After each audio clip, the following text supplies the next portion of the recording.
You're looking at the back of Ben O'Connor, the leader in the general classification. He's got Felix Gall in front of him, a wonderful domestique. Felix Gall, a really, really good rider, and a rider who can ride a general classification himself. Well, here we see only 2 riders left. At the moment, it seems that Mikel Landa has been dropped from these 2 in front. It's now Primož Roglič, followed by Enric Mas. They have passed Harold Takada. It is now 2 riders in the lead. It's Primož Roglič and it's Enric Mas.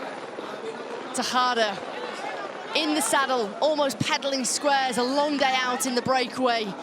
His dreams, his heart is shattered.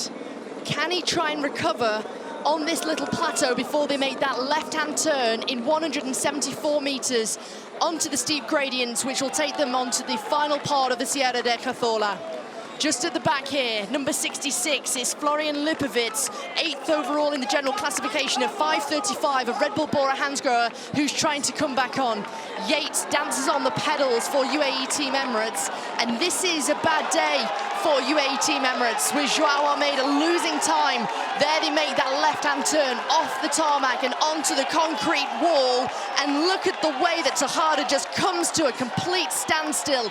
Virgolito is still hanging on for a good result as Mikel Landa starts to accelerate, and Roglic is in control, but Mas is able to match. You see how steep this is. We still have a couple of really sharp hairpins to come. There are still 2 hairpins in even the last 250 meters where we see everything get back a little bit more together. Here we have the Felix Gall, who has slightly dropped his leader. Ben O'Connor has not been able to follow Felix Gall. Felix Gall is moving up.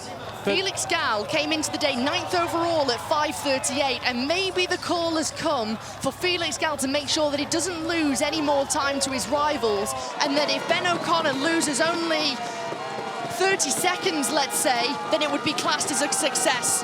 But for the stage victory, it's going to be between Enric Mas of Movistar and Bora Hansgrohe's Primož Roglič as they start to look at each other. Mas takes control at the front of the race. He wants to try and take the inside line on the hairpin. He goes to the right-hand side of the road. He starts to sprint. He's giving a hard time to Primož Roglič, who can't quite get round the Spaniard. He's trying to come to the victory. They're head and head, neck and neck. It's Roglič who's got the upper hand. He comes to the finish at the top of this climb, and it's victory number 14 in the Vuelta a España on a stage for Red Bull Bora Hansgrohe's Primož Roglič.